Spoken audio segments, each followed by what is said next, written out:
মুসলমান আমার ভাইরা, আমার আল্লাহ রাব্বুল আলামিন আপনার যেন জানিয়ে দেয়, বলে কি বলে আল্লাহ পাক জানেন? আমার আল্লাহ রাব্বুল আলামিন বলছেন লাকাদ খালাকনাল ইনসানা ফি আহসানি তাকওয়িম। আমার আল্লাহ বলছেন আমি 18,000 মাখলুকাত তৈরি করেছি। এই কথাটা দুররে মুখতারের মধ্যে লেখা আছে। তারপরে কোরআন পাক আমার আল্লাহ স্পষ্ট ভাবে জানিয়ে দিলেন 18,000 মাখলুকাতের মধ্যে সর্বশ্রেষ্ঠ জাতি, উত্তম আকৃতিতে সর্বশ্রেষ্ঠ করে আমি আল্লাহ রাব্বুল আলামিন মানব জাতি কে বানিয়েছি। জোরে বলি সুবহানাল্লাহ। সুবহানাল্লাহ। সব চাইতে আল্লাহ শ্রেষ্ঠ জাতি মানবকে করেছেন। আর আল্লাহ বলছে মানুষকে ভালোবাসো। আর আমরা মানুষে মানুষে দ্বন্দ্ব, মারামারি, কাটাকাটি, দাঙ্গা এগুলো করছি না, করি না? এমন কোন ধর্ম নাই যেই ধর্মে মুসলমান, আপনার শুধু তাই নয়, লক্ষ্য রাখুন মানুষকে ভালোবাসতে বলেনি, মানুষকে ভালোবাসতে কথা আল্লাহ পাক রব্বে কায়নাতের নবী সাল্লাল্লাহু আলাইহি ওয়াসাল্লাম জানিয়ে দিয়েছে। আল্লাহ রাসূল সাল্লাল্লাহু তাআলা আলাইহি ওয়াসাল্লাম কত বড় মহান ছিলেন, আলোচনা আপনাকে শুনিয়ে দিয়ে যাব। আমার আল্লাহ তারপর আপনার জানো কি বলছে দেখুন। আমার আল্লাহ বলে তোমাদেরকে আমি শ্রেষ্ঠ জাতি বানালাম, শ্রেষ্ঠ করে বানিয়ে দিলাম মানুষগণ। তোমরা লক্ষ্য করো, সুম্মা রাদাদনাহু আসফালা সাফিলিন। আমার আল্লাহ রাব্বুল আলামিন বলে তারপরে তোমাদেরকে নিম্ন থেকে নিম্ন স্তরে পাঠিয়ে দিয়েছি। তোমরা যদি আজ দুনিয়ার বুকে এসে গিয়েছো, দুনিয়ার বুকে আসার পরে ইল্লাল্লাযীনা আমানু ওয়া আমিলুস সলিহাত ফালাহুম আজরুন গায়রু মামনুন। আমার আল্লাহ বলে শোনো, বলে কি আমার আল্লাহ রব্বে কায়নাত জাল্লা জালালুহু আম্মা নাওয়ালুহু জানাচ্ছেন, কিন্তু যারা ঈমান এনেছো আর সৎ কাজ করেছো তাদের জন্য রয়েছে অফুরন্ত প্রতিদান। বলে কত দেব, কত দেব? আমার আল্লাহ বলছে তোমাদের চাইতে বাকি আমি আল্লাহ তোমাদের দিতে বাকি রাখি না।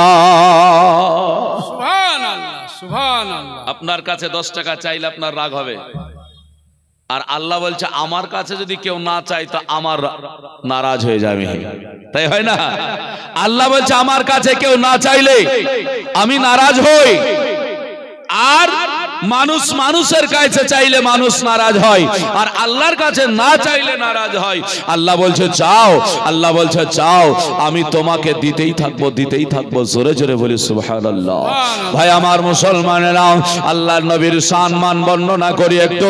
আল্লাহ রাসূল সাল্লাল্লাহু আলাইহি ওয়াসাল্লামের বয়স যখন আপনার 6 বছর 1 মাস 10 দিন বয়স হলো, ওই সময়তে নবী জন্ম তখনই মা আমিনা রাদিয়াল্লাহু তাআলা আনাকে হারায়া নবী আমার অঝর নয়নে বাবা কাঁদে। আল্লাহর নবী বলে মা, ওগো মা, আমি আজকে তোমাকে হারায়া দিলাম। আমার আব্বা দুনিয়া থেকে চলে গিয়েছে। আমার আব্বা নয়, আমার আব্বা নয়, আব্বা, আব্বা চলে গিয়েছে। আব্বার পরে মা তুমি চলে গেলে। এই বলে নবী আমার কান্না করে। নবীর দাদা আব্দুল মুত্তালিব বাবা হাজরি দিয়ে দিলেন। আল্লাহর নবী মুস্তাফাকে কোলে তুলে বলে পুতা কাঁদবি না আর চোখের পানি ফেলবি না। বলে কেন?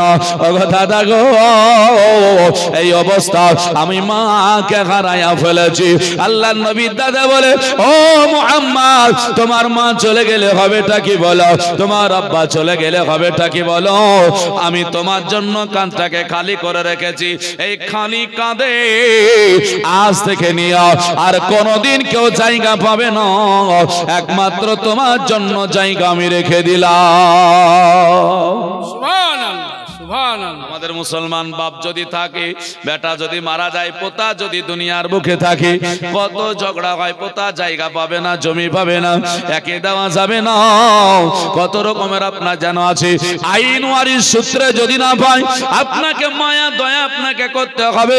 আল্লাহর নবীর দাদা বলে আমার বেটা দুনিয়া থেকে যখন বিদায় নিয়ে চিরতরের মতো চলেছে, এই খালি বুকখানা আমি তোমার জন্য রেখে দিলাম। আল্লাহর নবীকে নিয়ে ঘরে চলে গেল।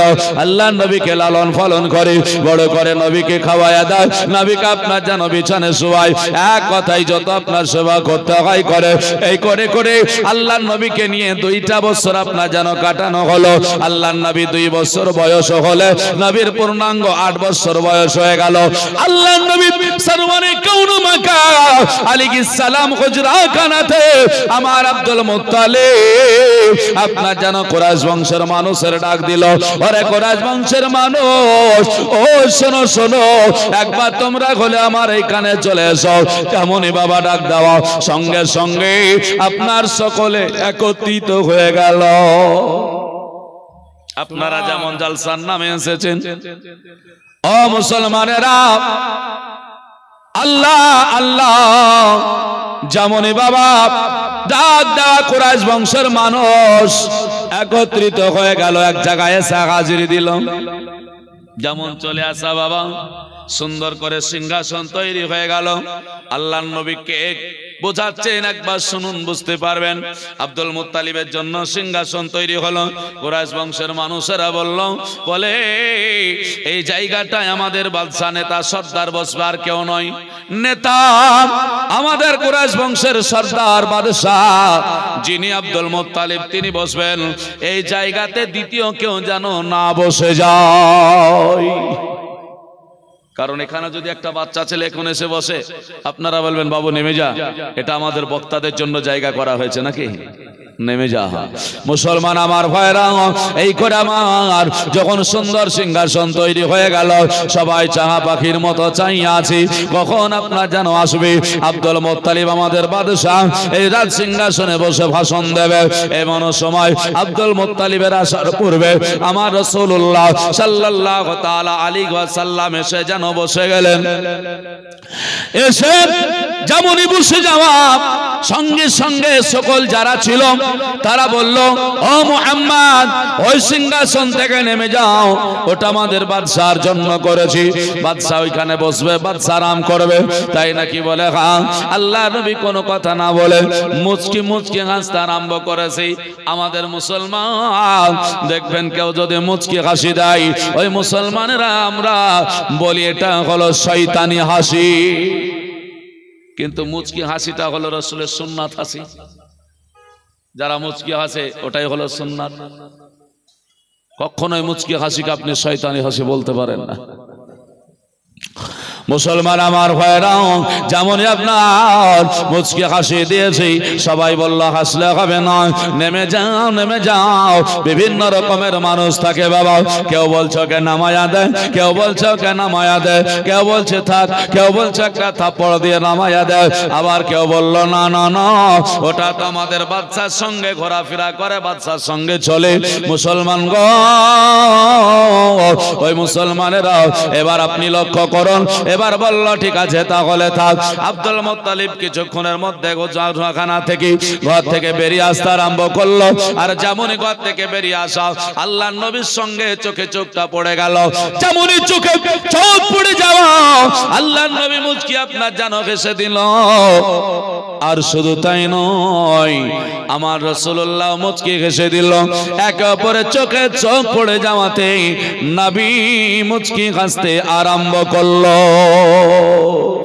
জোরে বলি সুবহানাল্লাহ।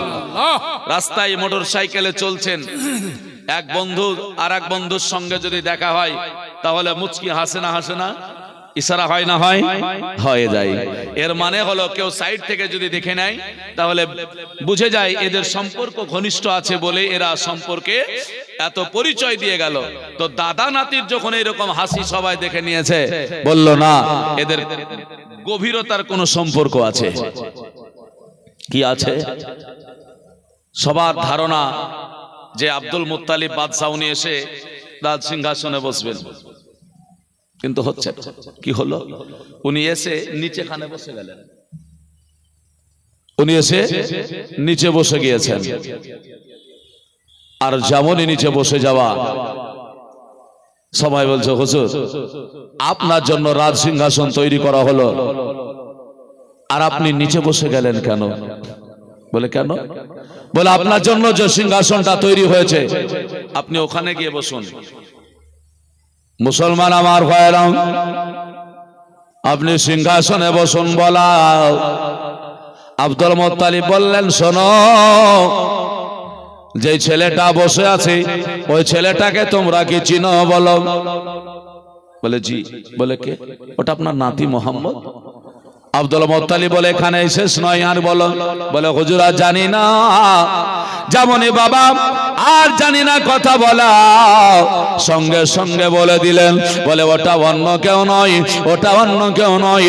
যে সিংহাসন আমি এক গোত্রের নেতা, আমি আজকে কুরাইশ বংশের বাদশাহ, আমার জন্য যদি রাজ সিংহাসন তৈরি হয়ে যায়, তোমরা জানো আমার পোতা মুহাম্মদ কত বড়। বলে কত বড় হুজুর বলুন। উনি বলছেন, বলে একটা গোত্রের একটা রাষ্ট্রের নয়, মুহাম্মদ সাল্লাল্লাহু আলাইহি ওয়াসাল্লামকে আমার আল্লাহ রাব্বুল আলামিন কুল কায়নাতের বাদশা বানায়া দিয়েছে। সুবহানাল্লাহ। কোথায় লেখা আছে? আমাদের ধর্মগ্রন্থ আল কোরআন সূরা রহমান আয়াত নাম্বার 4 আল্লাহ পাক বলছে, আল্লামাহুল বায়ান।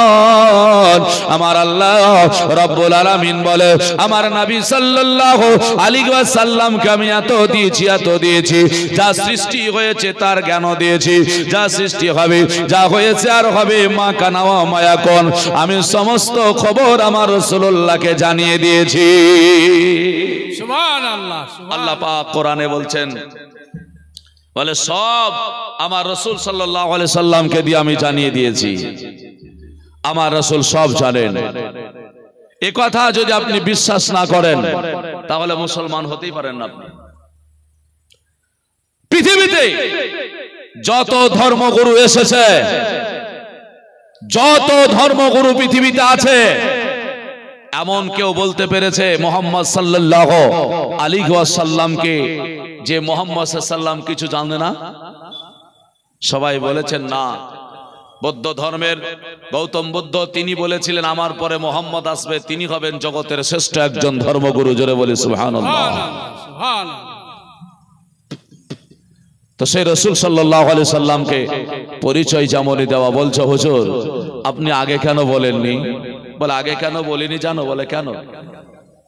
আচ্ছা বলেন তো, আমরা যাকে মানি রাসূল সাল্লাল্লাহু আলাইহি সাল্লামকে, ভালো করে একটা লক্ষ্য করবেন, ইতিহাস অনেক পড়ছেন, জীবনী জলসা শুনছেন। আমি পৃথিবীর 5টা জায়গার কথা বলবো, আমি বেশিক্ষণ ওয়াজ করব না। 5টা জিনিস আমার এই পয়েন্টটা নিয়ে যান, এটা দিলেই ওয়াজ শেষ হয়ে যাবে। পৃথিবীতে মানুষ যা চায় 5টার মধ্যে সব আছে। 1 নাম্বার হলো এই চেহারাটা যেন ক্ষত বিক্ষত না হয়ে যায়। নাম্বার 2, একখানা বাড়ি আছে, একখানা গাড়ি আছে, যেন 2খানা 3খানা করে হয়ে যায়। নাম্বার 3, এই দেহে যেন আল্লাহ পাক কোনো রোগ না দেয়। নাম্বার 4, মরণটা যেন ঈমানি হালাতে হয়। নাম্বার 5, মরে গেলে যেন আমার জন্য মাগফিরাতের দোয়া করে। এগুলোই তো চাই না, কি বলছেন? আর কিছু চাই আমরা? আর এই চাওয়াগুলো সারা পৃথিবীর 5টা জিনিসের মধ্যে সব আছে, ওটা বলবো। এর জন্য রাসূলের কথাটা আমি বলে দিচ্ছি। বাবা আল্লাহর হাবিব সাল্লাল্লাহু আলাইহি ওয়াসাল্লাম কে নিয়ে সকলে বলল, হুজুর আগে কেন পরিচয় দেননি? তো বলছে জানো। বলে কি? বলে পৃথিবীতে আপনি বলুন, আব্দুল্লাহর বেটা, একে বলে আব্দুল মুত্তালিবের বেটা আব্দুল্লাহ, রাসূলের পিতা, কাউকে কোনোদিন গালি, উচ্চ আওয়াজ, খারাপ ভাষা কোনোদিন বলেছেন? ইতিহাস শুনেছেন? না, কোনোদিন বলেননি। তাহলে ওনাকে মারতে চাইছেন কেন? ওনাকে মারতে চাইলেন কেন? তার একটা কারণ, যে আব্দুল্লাহ দোষ করেনি, আব্দুল্লাহর জন্য মারছে না। আব্দুল্লাহকে মারতে চেয়েছিল ইহুদিরা। মুসলমানের প্রধান শত্রু হলো ইহুদি। ইহুদিরা তারা মারতে চেয়েছিল। কি বলে চেয়েছিল জানেন? তারা তাওরীত কিতাব পড়েছিল। তাওরীত কিতাবে আল্লাহ রাসূলের জীবনী ছিল, তাতে লেখা ছিল মুহাম্মদ সাল্লাল্লাহু আলাইহি ওয়াসাল্লাম আখেরি জামানার পয়গম্বর হবে, আর আব্দুল্লাহর পৃষ্ঠ থেকে আসবে। আর আব্দুল্লাহ পৃষ্ঠ থেকে আসলে মুহাম্মদ সারা পৃথিবীতে ইসলাম পৌঁছিয়ে দেবে। এবং এমন একটা पैगाम এমন একটা সংবাদ দেবে, যিনি আল্লাহ পাক যে দুনিয়া সৃষ্টি করেছেন সে আল্লাহ পাকের খবর দেবে। অতএব ধর্ম যদি বাঁচাতে হয় তাহলে আব্দুল্লাহকে এখনই মেরে দিতে হবে, তাহলে কি হবে? আর মুহাম্মাদের দুনিয়াতে আগমন হবে না। জোরে বলি সুবহানাল্লাহ। কি চিন্তাধারা নেন, কি ব্রেন খাটাচ্ছে, কি চিন্তা নিচ্ছে। বলে মুহাম্মদ আসবে তো মুহাম্মাদের বাপকেই মেরে দেয়। আচ্ছা আমেনা কেন মারতে চাইলো না? জন্ম তো আমেনার পেট থেকে হয়েছে নাকি? আমেনাকে কেন মারতে চাইলো না? আসলে আমিনা রাদিয়াল্লাহু তাআলা আনহাকে মারবে কেন বলুন?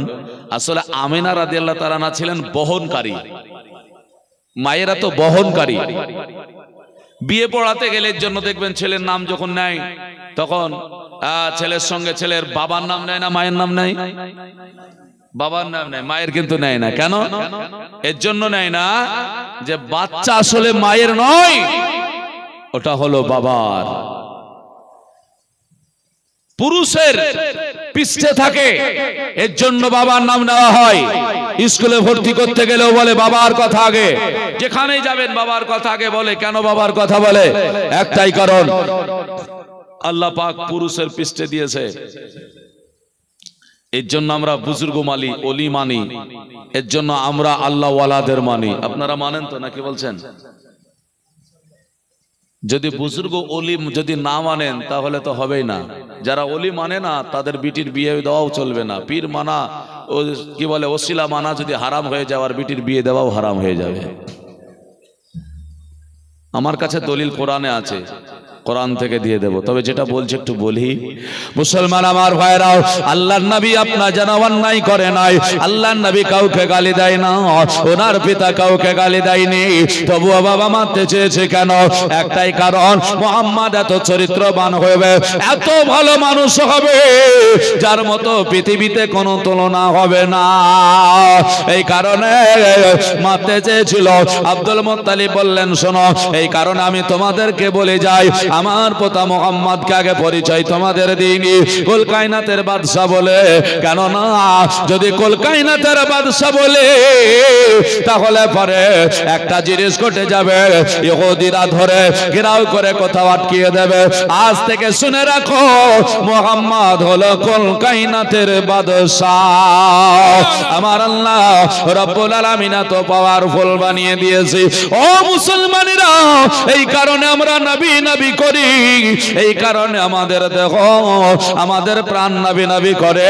এই কারণে আমরা নবীর জিকির করি। বাবা চলুন না কেন, সেই নবী পাক আলাইহিস সালামের আলোচনা যখন হতে আরম্ভ হয়ে গেল, এবার কুরাইশ বংশের মানুষেরা বলে, হুজুর গো, বলে কি হলো? বলে আগে কেন আমাদের জানান নাই? বলে এত বড় বাদশা, এত ভালো ছেলে, আপনি কেন জানালেন না বলুন? আল্লাহর হাবিব সাল্লাল্লাহু আলাইহি সাল্লামের পরিচয় আগে কেন দেননি বলুন? আব্দুল মুত্তালিব আপনার যখন সব খবর বললেন, বলে যাও তাহলে, আজ পরিচয় তো পেয়েছো, বলে হ্যাঁ, তোমরা এবার বাড়ি চলে যাও। সবাই এক এক করে বাড়ি যেতে আরম্ভ করলো। আব্দুল মুত্তালিবের বেটারাও তারাও যেন বাড়ির দিকে রওনা হলো। হারিস বাড়ির দিকে রওনা হয়, আমির হামজা বাড়ির দিকে রওনা হয়, আবু তালিব হয়, জুবায়ের হয়। এই করে আপনার যখন রাস্তা ধরে দিয়েছি, আব্দুল মুত্তালিব বেটাদেরকে ডাক দিয়ে বলে, বেটারা তোমরা বাড়ি চলে যাবে না রে, একটু অপেক্ষা করো। কেন গো আব্বা জান, আমাদেরকে অপেক্ষা কেন করতে বলে? বলে দাঁড়িয়ে যাও, আমি তোমাদেরকে বলবো। যেমন আপনার বেটা গুলো দাঁড়িয়ে গেল, এবার বেটাদের সঙ্গে কথা হয়। ও বেটা শোনো, আমার দাড়িগুলো পেকে গিয়েছে, চুলগুলো সাদা হয়ে গিয়েছে। ওরে বেটা, আল্লাহর ডাক হলে কখন আমাদের চলে যেতে হবে। বেটা শোনো গো, তোমরা আমার কাছে একটা মা হারাও, আজকে বাবা হারা ছেলে আছে। মুহাম্মদ তোমাদের ভাতিজা, আমি দুনিয়া থেকে চলে গেলে দায়িত্বটা তোমাদের বহন করতে হবে। সর্বপ্রথম যেমন এই আওয়াজ শুনেছিলেন হযরত আমির হামজা রাদিয়াল্লাহু তাআলা আনহু, তিনি বলছেন, বলে আজ মুহাম্মদকে আমার দায়িত্ব দেওয়া হোক, মুহাম্মদকে লালন পালন আমি করব, বড় করব। আব্দুল মুত্তালিব বলছে, আমির হামজা না না না না, আমি তোমারে দিতে পারবো না। বলে কেন?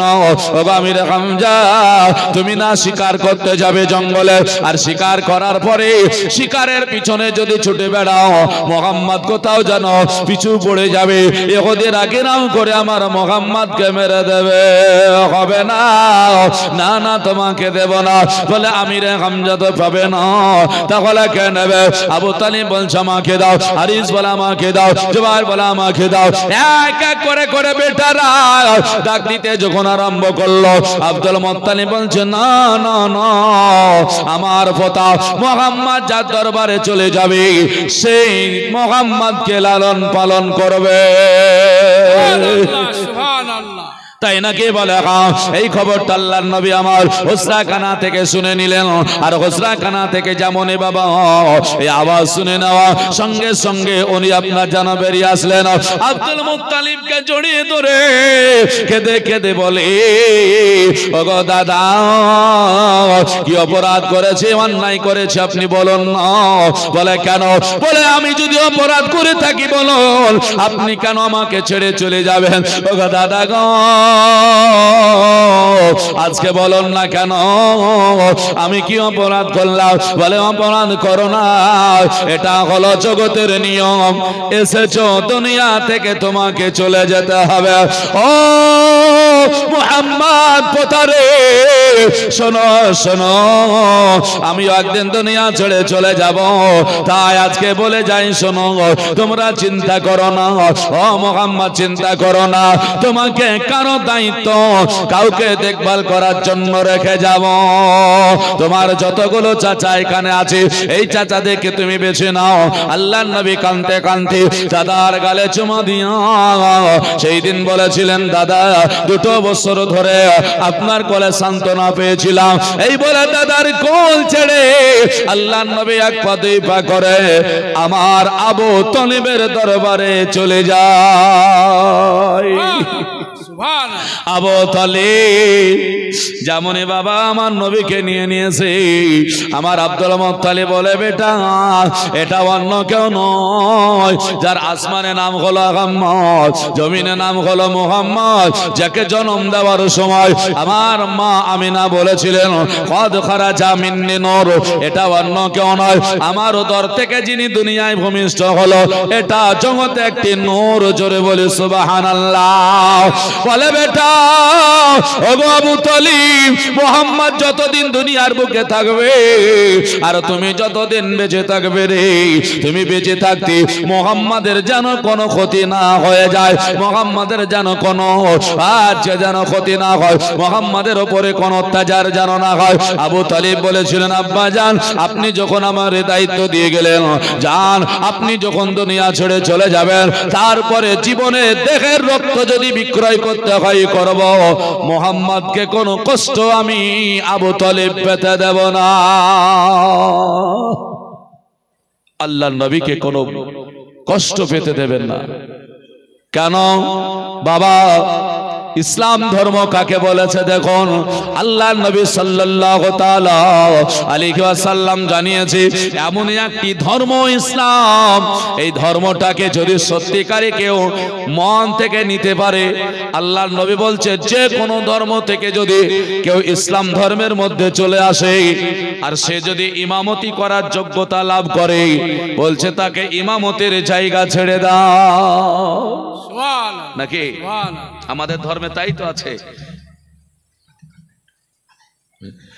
যে কোনো ধর্মের মানুষ যদি ইসলাম ধর্মে চলে আসে, বলছে যোগ্যতা হাসিল করলে তাকে জায়গা ছেড়ে দাও। আল্লাহর নবী বলছেন তবে না তুমি শান্তি ইসলাম প্রচার করতে পারবে, তবে না শান্তি বুঝাতে পারবে। কারণ জিকির আপনি যেখানে করতে যান অসুবিধা একটু হবে। যদি একটা কোনো খ্রিস্টান ভাই, একটা ইহুদি, একটা জৈন, বৌদ্ধ, হিন্দু, নাসারা, যে কোনো ভাই যদি বলে আমি এই ধর্মটা ত্যাগ করে আমি ইসলাম ধর্মটা গ্রহণ করব, ইসলাম ধর্ম গ্রহণ করে যদি কোরআন তেলাওয়াত শুদ্ধভাবে জেনে নাই, যদি ইমামতি করার যোগ্য পেয়ে যাই, আমরা আনন্দ করে তাকে জায়গাটা ছেড়ে দেব। দেব না? দেব না? রাসূল বলছেন হ্যাঁ, এটাই হলো ইসলাম। কিন্তু অন্য ধর্মে আপনি যান, আপনাকে কেউ দেবে না, জায়গা দেবে? কেউ দেবে না। আল্লাহর হাবিব বলছে ইসলামে এতটুকু তোমার কোনো ক্ষতির জায়গা রাখবে না যেখানে মানুষ বলবে ইসলামে এই জায়গাটায় কোনো ভুল আছে। আল্লাহর হাবিব বলছে না। তাই তো রাসূল সাল্লাল্লাহু আলাইহি ওয়াসাল্লাম মুসলমান জানিয়ে দিয়েছে, পৃথিবীতে তুমি যেখানেই যাও না কেন তোমার শান্তির বার্তা তোমার জবান থেকে বেরিয়ে আসবে যখন তুমি মানুষকে ভালোবেসে নিতে পারবে, মানুষকে তুমি যখন সংগ্রহ করে নিতে পারবে, মানুষ যখন তোমার কাছে চলে আসবে, মানুষ তোমাকে দেখে তোমার প্রশংসা করবে, তোমার দিকে চলে আসবে, ঝুঁকে আসবে। এর জন্য সর্বপ্রথম নিজেকে সংশোধন করতে হয়। মুসলমান আমার ভাইরা, এর জন্য আপনাদেরকে বলবো বাবা, আমাদের ধর্মটা এমন একটা ধর্ম, আমার আল্লাহ রব্বে কায়নাত জাল্লা জালালুহু ওয়া আম্মা নাওয়ালুহু উনি আপনার যেন জানিয়ে দিয়ে বলেছেন, বলে শোনো এই ধর্মটাকে যদি তোমরা একবার জন্ম মনে করো, আল্লাহ পাক রব্বুল আলামিনের নবী আমার বললেন, বলে তুমি আল্লাহর কাছে চাও, চাইতে চাইতে দুনিয়া যখন ছাড়বে ওই সময় পর্যন্ত যদি তওবা করে যেতে পারো, আমার আল্লাহ রব্বুল আলামিন তোমাকে ক্ষমা করে জান্নাতবাসী করে দেবে। কোরআন পাকের মধ্যে সূরা নিসার 63 নম্বর আয়াত আল্লাহ বলছেন, ওয়ামা আরসালনা মির রাসূলিন ইল্লা লিইউতা বিইজনিল্লাহ লাউ আন্নাহুম ইসলামু আনফুসাহুম জাউকা ফাস্তাগফিরুল্লাহ ওয়াস্তাগফারা লাহুমুর রাসূল। আল্লাহ পাক আল্লাহ তাআলা উনি আপনার যেন জানিয়ে দিয়ে বললেন, বলে শুনে রাখো আমার আল্লাহ জানাই, বলে মুসলমান জানো না আমার নবীর পাওয়ার কত। আমার আল্লাহ বলছে ওই নবীকে তো পাঠাইনি, যদি পাঠিয়েছি রাসূলের আনুগত্য স্বীকার করার জন্য। অন্যায় করেছো রাসূলের দরবারে যাও, আল্লাহর কাছে তওবা করে নাও, নবী যদি সমর্থন করে দেয় আমার আল্লাহ তোমার জন্য অত্যন্ত ক্ষমাশীল হয়ে যায়। ভাইরা ও বাবজি মুসলমানেরা, ওই নবী পাক আলাইহিস সালাম যেমন আপনার বুঝতে পারলেন, দাদা আজকে চাচার কোলে পাঠায়া দিল, নবী আমার চাচার কোলে যাওয়ার পরে ওই চাচার বাড়িতে থাকতে আরম্ভ করলো। এক দুই করে করে আল্লাহর নবী আপনার যেন দেখলেন এই মক্কা শহরে, এই মক্কা নগরে, মক্কার সরজমিনে, মক্কার ভূমিতে মানুষ কেমন করে আছে একবার লক্ষ্য করা যাক না কেন। মানুষ কি দেখে? হাইরে মানুষেরা যে জাহেলিয়াতের যুগ আপনার কত ছিল, দুটো কথা বলে যায়। একটা সময় ছিল পুরুষ মেরে দিত, পুত্র সন্তান হলে মেরে দিত, আর আরেকটা সময় এসেছিল কন্যা সন্তান হলে মেরে দিত। দিত না? দিত না? দিত। দুটোই কথা বলে দিচ্ছে আপনাদেরকে বাবজি আমার মুসলমান। এই আলোচনার মাধ্যম দিয়ে আমি আপনাদেরকে একটা অক্তিয়া মসজিদের উন্নতি করবে জলসা, এর জন্য কিছু হলেও উন্নতি কল্পে যখন লিখেছেন একটু আমাদেরকে মসজিদের দিকে ফলো করতে হবে। আমি দুটো কথা বলে দেব ইনশাআল্লাহ। তবে কোন একজন ভাই ইট বালি সিমেন্ট পাথর যা পারবেন একটা কোন ভাই প্রথম নম্বরে মসজিদে দেওয়ার জন্য একটু ওয়াদা করবেন। মসজিদটা আল্লাহ রাসূল বলেছেন আল মসজিদু বাইতুল্লাহ, মসজিদটা হলো খোদার ঘর। জোরে বলি সুবহানাল্লাহ। আমরা 10 জন 100 জন মিলিয়ে আজকে একটা ঘর বানাবো, আর আমরা দেখুন নিজে নিজে আমরা নিজের কালিতে, নিজের ক্ষমতা, নিজের মেহনতে আমরা কত বড় বড় বাড়ি বানিয়েছি। আমরা কত আজকে যেন অর্থ খরচ করে বাড়িটা সুন্দর বানিয়েছি। নিজের অর্থ দিয়ে যদি আমি বড় বানাতে পারি, আমরা সকলে মিলে কিছু কিছু হলেও আমরা খোদার একটা ঘর বানাতে পারবো। পারবো না? পারবো না? চেষ্টা করলে হয়ে যাবে, কোনো অসুবিধা নেই, হয়ে যাবে। এর জন্য প্রথম নম্বরে আমি চাইলাম আপনার ইচ্ছা মতো সিমেন্ট বালি রড পাথর একটা কোনো ভাই আসবেন, তারপরে ইনশাআল্লাহুল আজিজ চাইবো। তবে পুত্র সন্তান কখন মারা হতো জানেন? মুসা কালিমুল্লাহ আলাইহিস সালামের আমলে। যখন মুসা আলাইহিস সালাম দুনিয়াতে ছিলেন, আসবেন ফেরাউনের আমলে, ফেরাউনকে স্বপ্নের মাধ্যমে জানানো হলো। নাম দেখেন বাবজি আমার বলছেন যে আমি 2 বস্তা সিমেন্ট মসজিদে দেব। একটু জোরে বলি নারায়ে তাকবীর, নারায়ে রিসালাত, মাসলাকে আলা হযরত উলামা আহলে সুন্নাত। 2 বস্তা সিমেন্টের দাতা জোরে বলে জিন্দাবাদ। কোন ভাই যদি এক টলি ইট দিতে পারেন, খাস করে মেহনত করে, কষ্টকর হবে, একটু আপনাকে দিতে হবে। আমি দুটো ফজিলতের কথা বলবো। আল্লাহ তাবারক তাআলা কি বলেছে জানেন? এগুলো আল্লাহ পাক দেবে, বিশ্বাস রাখতে হবে আপনাকে। আল্লাহ পাক জানিয়ে দিয়েছে বলে তোমার অর্থ দিয়ে মসজিদ হবে, ইট বালি পাথর সিমেন্ট হবে, আর তোমার জন্য আল্লাহ পাক রব্বুল আলামিন হীরা মণি মুক্তা দিয়ে জান্নাত দেবে। জোরে বলবেন না? আচ্ছা, আপনারা কি বিশ্বাস করেন নাকি যে এই দুনিয়া থেকে চলে গেলে আবার ফিরে আসবেন? আর আসবেন না? তাই যদি বিশ্বাস করেন তো আপনি কোন জগতে ছিলেন একবার বলেন তো দেখি আগে। অনেকে আবার বলে পোকার মতো এসছে চলে যাবে, আবার যদি আমাকে পাঠাই তখন দেখা যাবে। তো ছিলেন কোথায় ওটাই বলেন দিন আগে। দুনিয়া তো একদিন কেন না, নাকি বলছেন? তা ছিলেন কোথায় ওটাই তো খবর নাই আপনার। আবার এই দুনিয়া থেকে চলে যাওয়ার পর আবার আসবো ওটা ভাবছেন? এর জন্য তো আপনাকে হায়াত দিয়েছে আল্লাহ পাক। কি দিয়েছে আমাদের দেখেন, বলছে এক এক করে যতক্ষণ সাবালক না হবে ততক্ষণ আর গুনাহ লেখা হবে না। তাই তো ইসলাম বলছে, বলে সাবালক যতক্ষণ না হবে ততক্ষণ আর গুনাহ লেখা হবে না। বলে আল্লাহ পাক ওকে সুযোগ দিয়ে দিল, বলে সাবালক হওয়া পর্যন্ত তোমার গুনাহ লিখলাম না, যাও এরপর থেকে গুনাহ করলে তোমাকে লেখা হবে। আল্লাহর কাছে হিসাব দিতে, আল্লাহ আমি তো জানতাম না। বলে কত সুযোগ, আবার দুনিয়াতে যাবা, যদি আল্লাহকে বলেন আল্লাহ আমাকে আরেকবার পাঠাও, আমি বুঝে নিয়েছি কত জ্বালা, অতএব আর নয় এবার হবে, সব পথ করে আসবা। আল্লাহ বলছে কতদিন কতবার সুযোগ দিয়েছি, এক এক করে 10-12 বছর সুযোগ দেওয়া হয়েছে, তুমি মেনে নিতে পারোনি, আবার দুনিয়াতে আর হবে না। মুসলমান যাই হোক, দেখেন শহীদুল খাঁ 10 বস্তা সিমেন্ট দান করবেন। নারায়ে তাকবীর, এটা জোরে বলেন নারায়ে তাকবীর, নারায়ে রিসালাত, মাসলাকে আলা হযরত শহীদুল খাঁ 10 বস্তা সিমেন্টের দাতা, জোরে বলে জিন্দাবাদ। আমিন সুম্মা আমিন। আল্লাহ দানকে কবুল করে রব্বুল আলামিন মনের আশা উদ্দেশ্যকে পূরণ করে, সকলে বলে আমিন। তো আসার চিন্তাটা করিয়েন না। তো মুসা আলাইহিস সালাম আসবে, ফেরাউনের কাছে খবর, আর জ্যোতিষীরা খবর দিয়ে দিয়েছে। বলে কি, বলে আপনার একজন দুশমন, তারা যে নক্ষত্র ঝরে পড়েছিল, বলে আপনাকে একজন আসছে ক্ষতি করতে। তো বললো যত পুত্র ছেলে হবে সব মেরে দে। মুসলমান তাই হলো, যত পুত্র সন্তান আছে মেরে দেয়, মেরে দেয়। মুসা আলাইহিস সালামের মা করলেন কি, আল্লাহ যারে বাঁচাবে কেউ মারতে পারবে? পারবে না। ওনার মা করলেন কি, সঙ্গে সঙ্গে ওনাকে জন্ম দিয়ে বাক্সতে করে যা পানিতে ভাসিয়ে দিলেন। ঘটনা শুনেছেন, দেখেন আল্লাহ যাকে দিয়ে করে নেবে কেউ ঠেকাতে পারবে না। পানিতে ভাসতে ভাসতে চলে যায়, যেতে যেতে যে মারবে তার বাড়িতে হাজির। ফেরাউন মারতে চেয়েছে, ফেরাউন বলছে পুত্র সন্তান হলে মেরে দেব, আর ফেরাউনের ঘরে হাজির। কেন? উনার স্ত্রী আসিয়া যাও ধরে নিয়ে আসার পরে পানি থেকে তুলে এনে দেখছে একটা ছেলে। আসিয়া বলছে এত সুন্দর ছেলে কি মারা যায়? আমি দেখিনি কোনোদিন, আর আমার ছেলে নাই, আমি মানুষ করব। ফেরাউন কি বলেছিল? বলে না না, এখনই মেরে দাও, নাহলে অবস্থা খারাপ হবে। বলে না, বলছে আমার বাড়িতে মানুষ হবে, আমাদেরই হয়ে যাবে, আমাদের ক্ষতি করবে না। 1000 নগদ 2000 বাকি। ঠিক আছে, তাই হবে। তাই করলো, আস্তে আস্তে বড় হলো।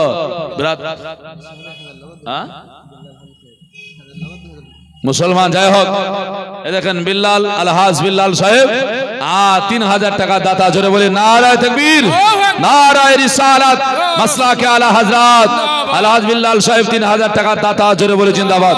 আমিন সুম্মা আমিন। আল্লাহ তাআলাকে কবুল করে রব্বুল আলামিন। একটু বলছিলাম একটা টলি ইটের জন্য বলছিলাম, হ্যাঁ না? এক টলি কোন ভাই বাবজি আমার যদি ইট থাকেন একটু বলবেন, ইনশাআল্লাহুল আজিজ, হ্যাঁ দোয়া করে দেবো খাস করে। তারপরে আল্লাহ পাক রব্বুল আলামিন যেটুকু বলে নেবেন বলবো। তো বলছে মুসা আলাইহিস সালাম তার বাড়িতেই মানুষ হলেন, বড় হয়ে গেলেন।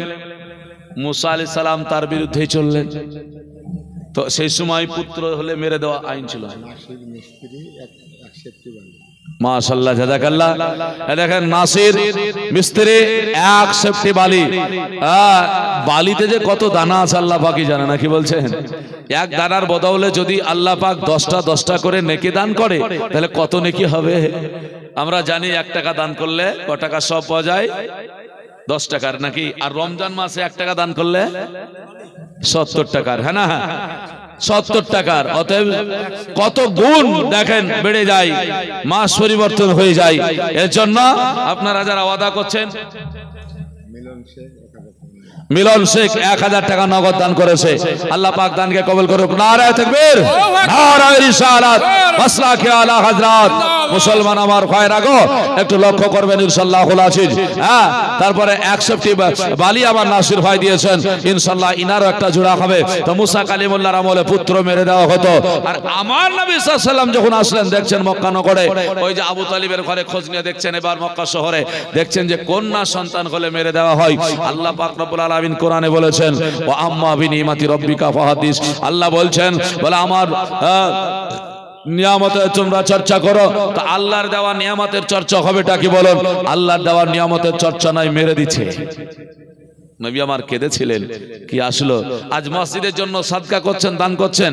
আল্লাহ পাক কোরআনে বলেছেন ওয়া আমওয়ালুকুম ওয়া আওলাদুকুম আনতুমুল ফিতনা। আমার আল্লাহ রাব্বুল আলামিন বলে বান্দারা, তোমার সন্তান তোমার জন্য ফিতনা হয়ে দাঁড়িয়ে যাবে, তোমার অর্থ তোমার জন্য ফিতনা হয়ে দাঁড়িয়ে যাবে। বলে কেন?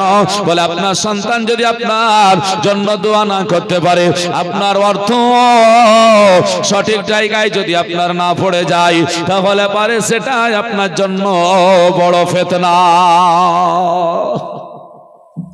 মুসলমান আমার ভাইরা, লক্ষ্য করলে বোঝা যাবে আজ আপনার কাছে জায়গা চাওয়া হয়নি, আপনার কাছে সন্তান চাওয়া হয়নি, মসজিদের জন্য অর্থ চাওয়া হয়েছে। বাবা, এই অর্থটা দুনিয়ার বুকে আপনি কাফন পরে দেখুন, দুনিয়ার বুকে শ্বাসটা বন্ধ হয়ে যাক, বুঝতে পারবেন দুনিয়ার বুকে আমার বলতে কিছু থাকবে না, শুধুমাত্র কাফন যেটা পড়বেন সেটাও আপনার ওয়ারিসের টাকা।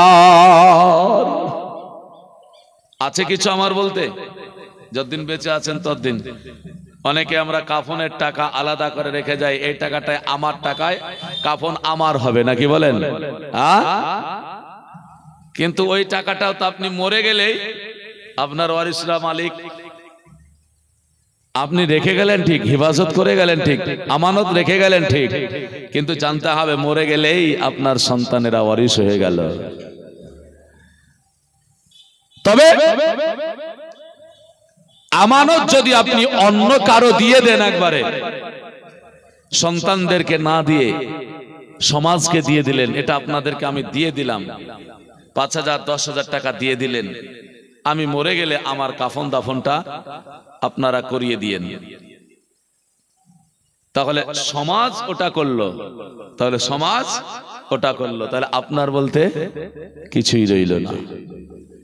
যে দেখেই যান, পৃথিবীর বুক থেকে শ্বাস বন্ধ হলে কিছু থাকবে না। ও মুসলমান আমার ভাইরা, এর জন্য পৃথিবীর চাওয়াগুলো আমার আল্লাহ রাব্বুল আলামিন জানিয়ে দিয়েছে আল্লাহর হাবিবকে দিয়াও। আল্লাহর নবী আমার বলছে, বান্দারে তুমি শ্বাস প্রশ্বাসকে বলে চেহারার মধ্যে সৌন্দর্য রাখবে, ক্ষত বিক্ষত যেন না হয়। তোমাকে করতে হবে এটা কি জানো?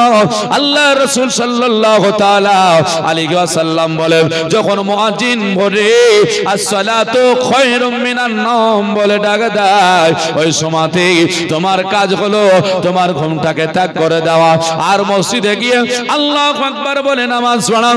মসজিদে না হলে বাড়িতে, বাড়িতে না হলে মাঠে ঘাটে জঙ্গলে যেখানে যাও না কেন, ফজরের 2 করে 4 রাকাত নামাজ যখন সমাপ্ত হয়ে যাবে, নামাজ সমাপ্ত হলে জায়গা আপনি ত্যাগ করবেন। আল্লাহ পাকের নবী সাল্লাল্লাহু আলাইহি ওয়াসাল্লাম বললেন, আল ওয়াজহু মিন নূর, বলে তোমার চেহারা এত উজ্জ্বল থাকবে, তোমার চেহারায় ক্ষত বিক্ষত কোনোদিন হবে না। জোরে বলবেন না সুবহানাল্লাহ। ফজরের নামাজ কি ফজিলত! আপনার অর্থ দিয়ে সে মসজিদে ফজরের নামাজ হবে, আপনার অর্থ দিয়ে জোহরের হবে, আপনার অর্থ দিয়ে আসর হবে, মাগরিব হবে, এশা হবে, হবে না? হবে না? হবে। কি পাওয়া যাবে মসজিদে, কি পাওয়া যাবে নামাজে, এগুলো বলবো। আপনার অর্থটা কাজে লাগবে কিনা আপনার দেখুন না কেন। শুধু তাই নয়, ফাইজানা সুন্নাত একটি কিতাব আছে, ওই কিতাবের মধ্যে আপনার যেন লিপিবদ্ধ আছে আল্লাহ নবীর হাদিস তুলে ধরেছেন। বললেন আল্লাহ নবী সাল্লাল্লাহু আলাইহি সাল্লাম বলেছেন, শুধু তাই নয়, ফজরের নামাজ পড়ে যারা স্থান পরিবর্তন করে দেয়, জায়গা পরিবর্তন করে দেয়, আল্লাহ পাক যতক্ষণ মাগরিবের আজান না দেয়, আল্লাহর কোন বান্দা মসজিদে মাগরিবের আজান না হওয়া পর্যন্ত সারাটা দিন ওই ফজরের নামাজির পেছনে আল্লাহর একটা ফেরেশতা সিকিউরিটি গার্ড হয়ে ঘুরে বেড়ায়। সুবহানাল্লাহ। এর চাইতে বড় জিনিস আর নেবেনটা কি বলুন? আমরা তো কানে পেশাব ভরা লোক, কানে পেশাব ভরা, ফজরের নামাজ পড়ি না, উঠি না, শয়তানে পেশাব করে দিয়ে চলে যায় কানে, হ্যাঁ না মুসলমান? ফজরের নামাজে এত ফজিলত আল্লাহ পাক রেখেছে, চেহারা যেমন ভালো থাকবে, ক্ষত বিক্ষত হবে না, তেমন সারাটা দিন এমপি এমএলএ আপনাকে প্রধান আর মেম্বার হতে হবে না, যে পিছনে আমার সিকিউরিটি গার্ড থাক, এটা নিতে হবে না। ফজরের নামাজ ছুড়ে নেবে, আমার আল্লাহ আপনার পিছনে ফারিস্তা সারাটা দিন সিকিউরিটি গার্ড দিয়ে দেবে। এই মসজিদের জন্য ৫,০০০ টাকা কেউ একটু দেবেন দয়া করে, ইনশাআল্লাহ আজিজ দোয়া করব। আপনারা যদিও বা মুসলমান একটু মায়া করেন, দয়া করেন, ইনশাআল্লাহ হয়ে যাবে, হ্যাঁ না? আপনাদের পাড়া প্রতিবেশী, আপনাদের সমাজ ছোট হতে পারে, কিন্তু দিলটা একটু বড় করে ফেলতে হবে। যে না, মসজিদ বানানোর আরেকটা নিয়ম আপনাকে বলে দিই, শুনুন, আরেকটা আপনাকে নিয়ম বলে দিই। এখানে করে যে ঘর, যত ঘর আছে, তার বাড়িতে যদি একটা করে যুবক ছেলে থাকে, বা আপনার 20টা যদি যুবক ছেলে থাকে, 30টা যদি যুবক ছেলে থাকে, আমি বলে যাচ্ছি নিয়মটা আপনারা পালন করবেন। মসজিদ হতে দেরি হবে না, মসজিদ হতে 1 বছর সময় লাগবে না। বলে কেন? আপনি 50টা বাড়ি থেকে